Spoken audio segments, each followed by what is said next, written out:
From Fox 8 Sports, this is the Overtime Podcast.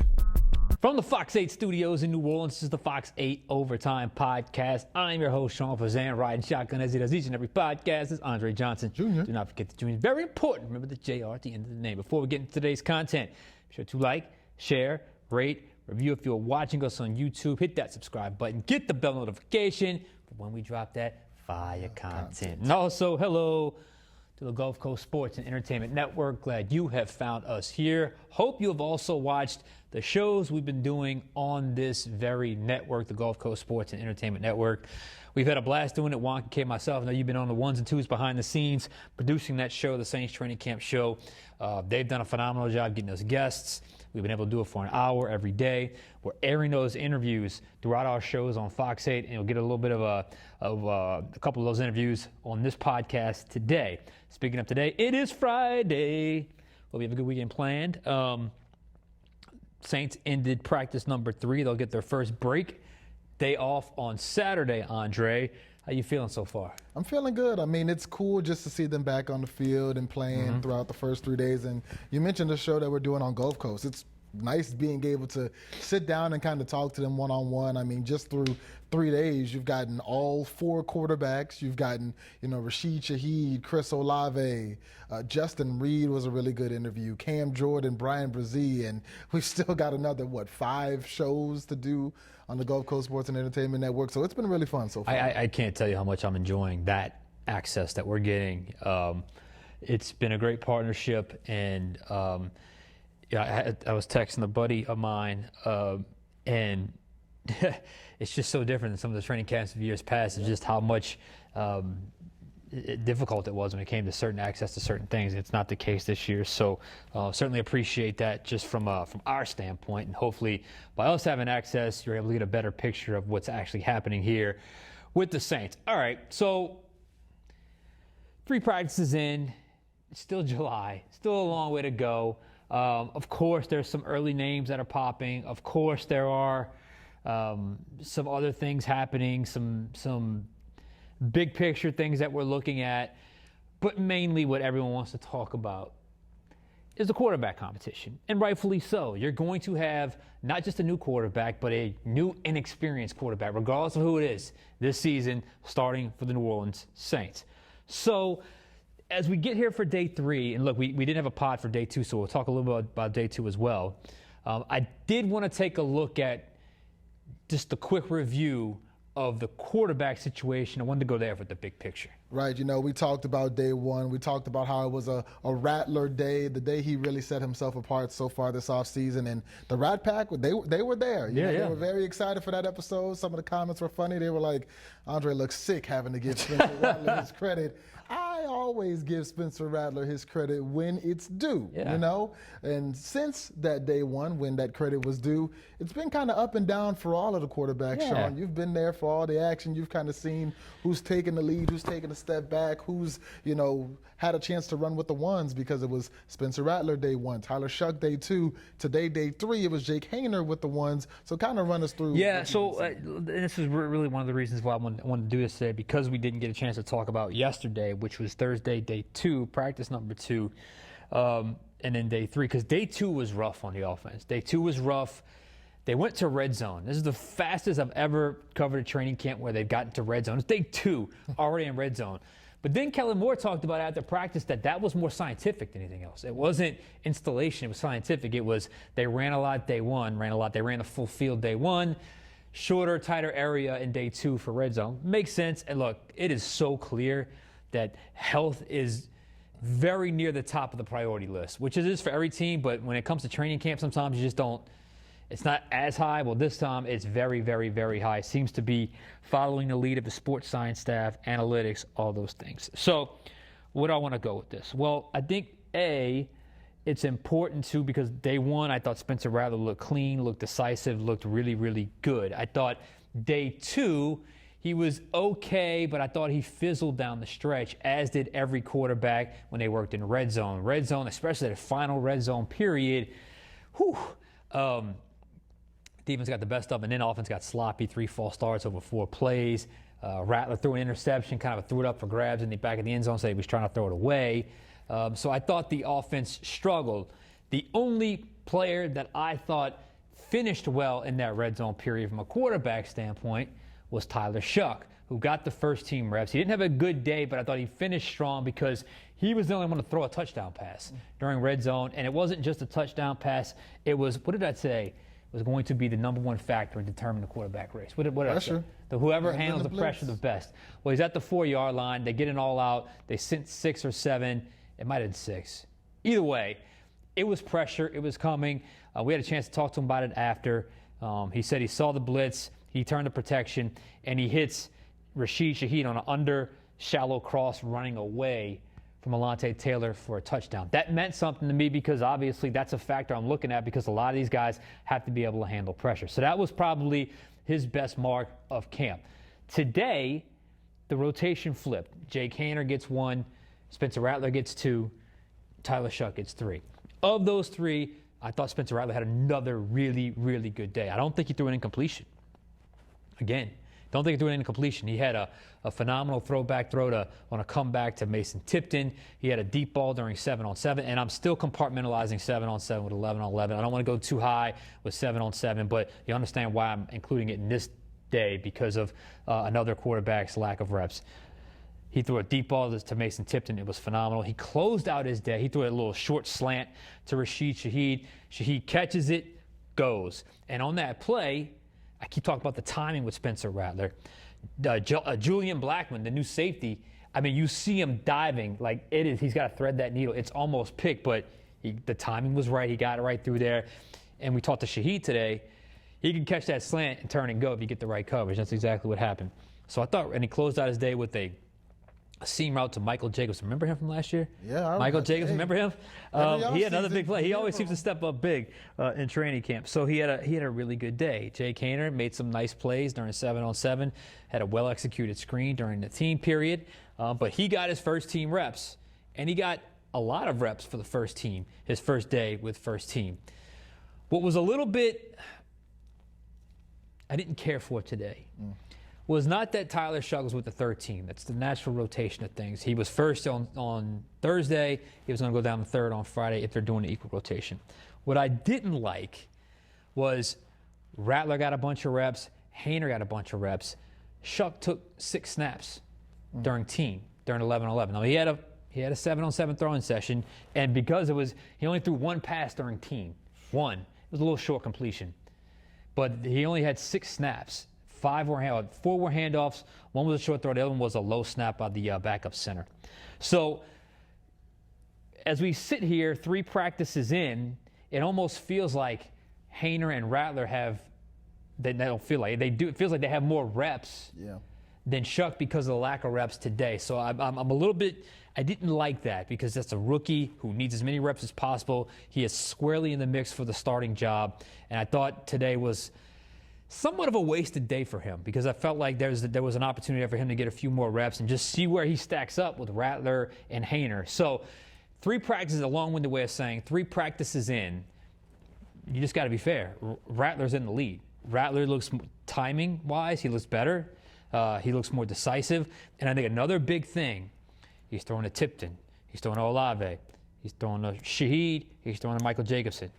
All guys that were here last year. I think the chemistry maybe is a little further along between Rattler and the guys he's throwing to, and you're starting to see a clean operation when he's on the football field. So that's where I stand right now, 3 practices in. Especially when you're talking about the last 2 names, Mason Tipton and Michael Jacobson, because last year it was Spencer Rattler who was getting the 2nd and 3rd team reps. Yep. So it was the Mason Tipsons of the world, the Kevin Austins of the world, the Michael Jacobsons of the world that he really had an opportunity to work with the most. So now when he steps in to these situations with those guys, he does have a bit of experience. Even when you go to Chris Olave and Rashid Shaheed, he started games with both of those guys at receiver at some point last year. So he was able to get a few reps in with Chris Olave and Rashid Shaheed, probably more than Haener and Tyler Shuck have. But I mean, so far the battle's gone kind of how we've expected it. You know, Spencer Rattler, I said he needs to step up and show that he is the most experienced quarterback in the room, which, again, isn't saying much because you're dealing with 4 young guys, 2 rookies, but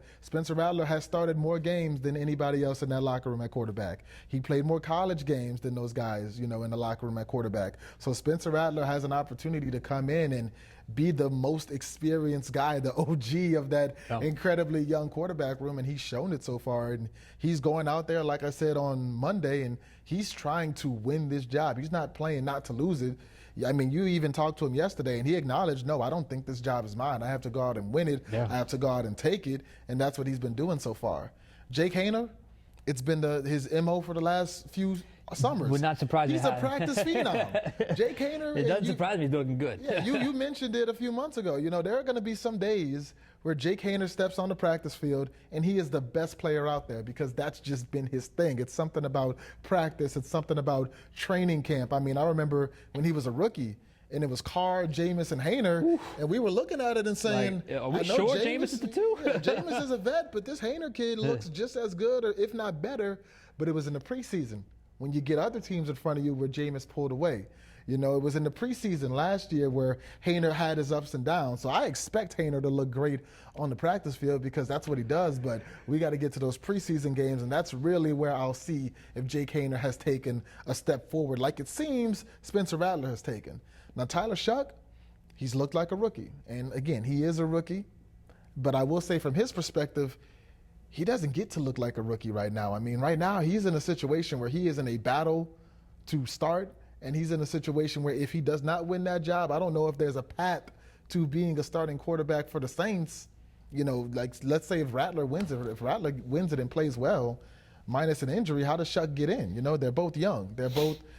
Rattler's a rookie, Rattler's a second-year player. Shuck's a rookie. So Tyler Shuck is definitely the guy with something to prove. He didn't really get an opportunity to do that today, but I know as they get into next week, especially when they get the pads on, because I believe it's just been shells so far. Yeah. So when they really throw pads on, hopefully that'll change. Yeah, a couple things. All the more reason why, you have no data on Shuck. You at least have a little bit on Haener and on Rattler. All the more reason why, to me, I think there should have been a situation where he was able to battle for more reps today.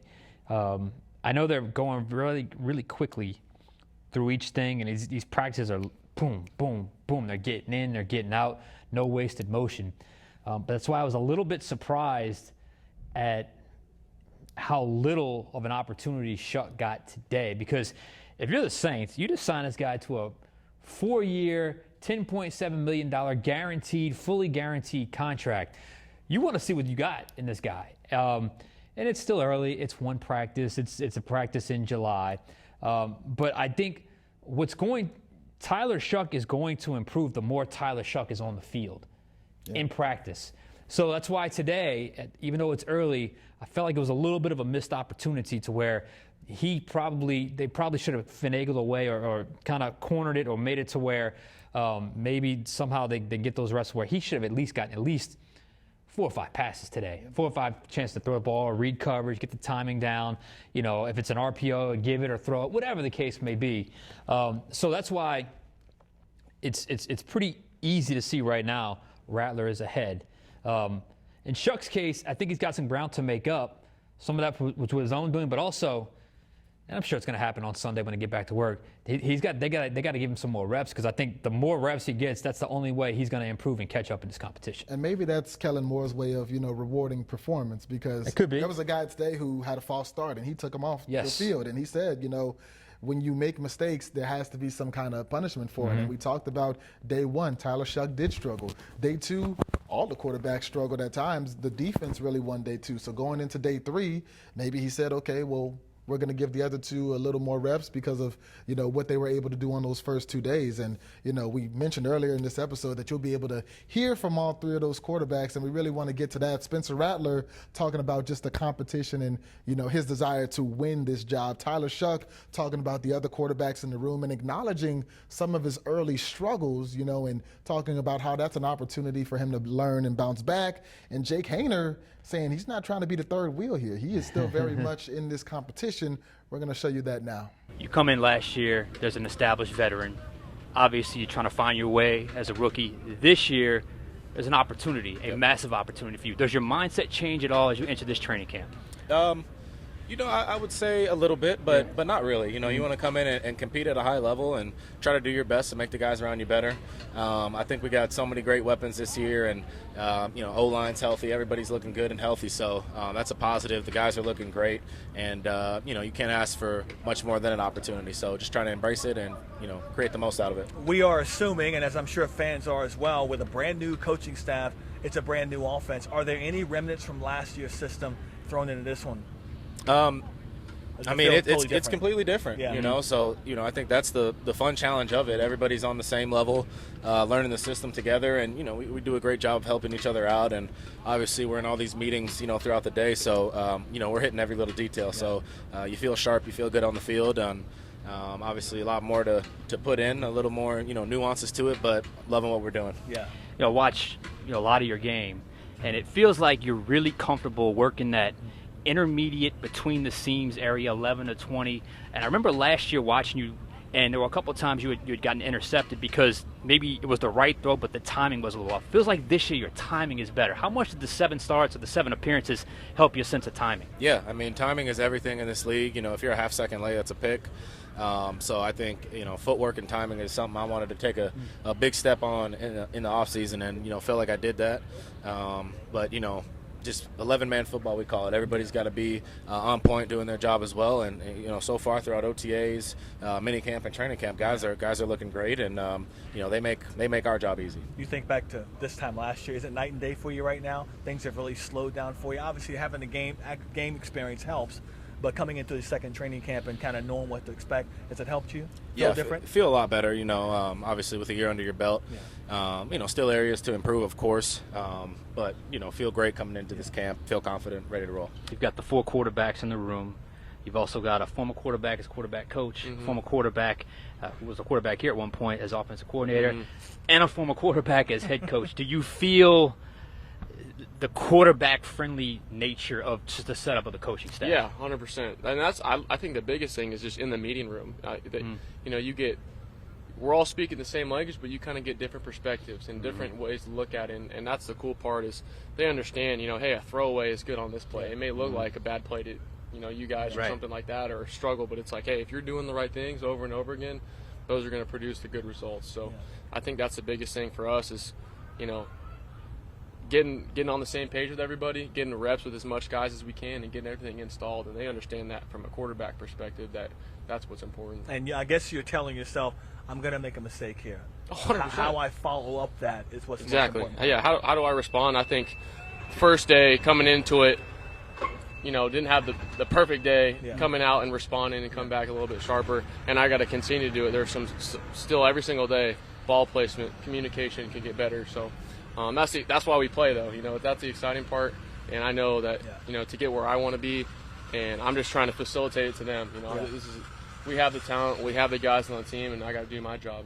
Being with the third group is not bad because you've got brand new eyes looking at you. Yeah, no doubt. I think whatever way you look at it, it's new eyes across the board, right? Like every guy's going to get an opportunity. I think that's been preached. I think it's been understood that there's going to be 3 guys in this competition, and up to my knowledge, the NFL doesn't really care about feelings. If I wasn't in this race, they wouldn't include me. Right. I mean, it's about what is going to benefit the organization the most, and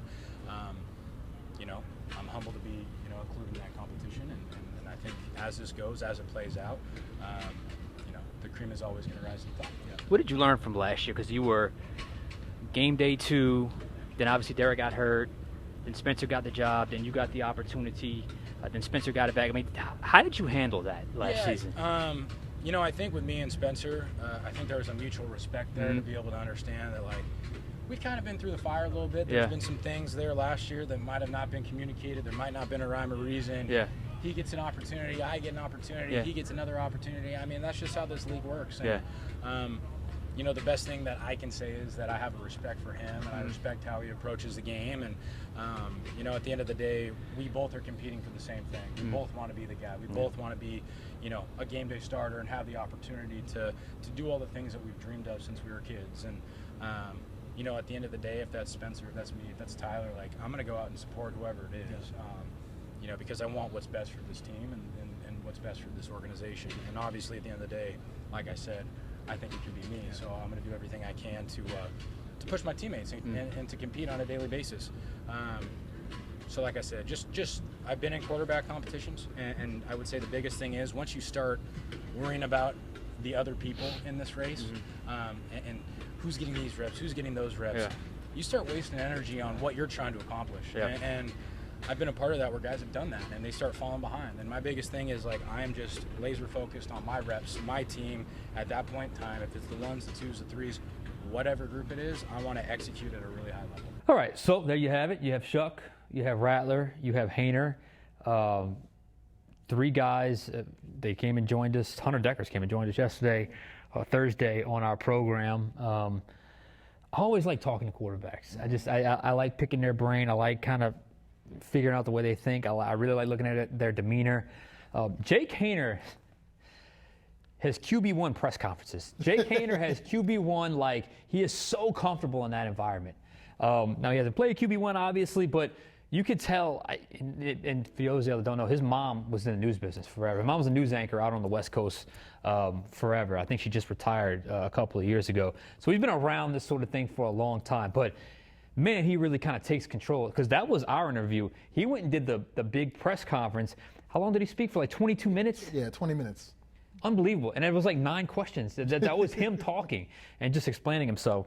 Look, he wants to be the guy. He's got the chip on his shoulder. We understand that. And a lot of us have talked about how we feel like it's a 2-man race, even though they're giving them equal reps to make it a 3-man race.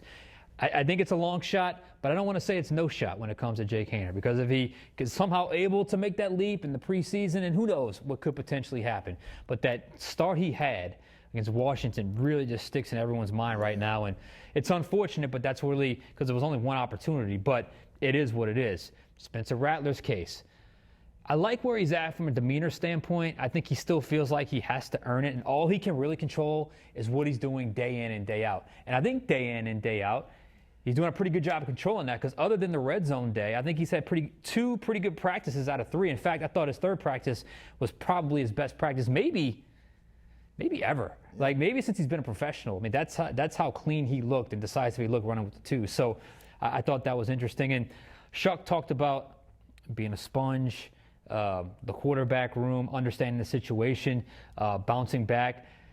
He made it sound like his day 2 was better than his day 1, and it probably was. There were some things they had to do where the decision, even though the result wasn't what we thought it was going to be, the correct decision was throw the ball away, and he did that. But like we said, day 3 didn't get as many reps, and that was somewhat disappointing. But overall, these 3 guys are battling, and there's still a long way to go in this competition. I agree. I mean, you talked about Jake Haener first, and I know a lot of fans are counting Jake Haener out of the competition. I mean, heck, a lot of media are counting Jake Haener out of the competition. Yeah. And look, he understands that. Exactly. I mean, you've seen you can look at the headlines for these podcasts. Shuck versus Rattler, you know. It's not Shuck versus Rattler versus Haener, but Kellen Moore is giving him the reps to compete in this competition.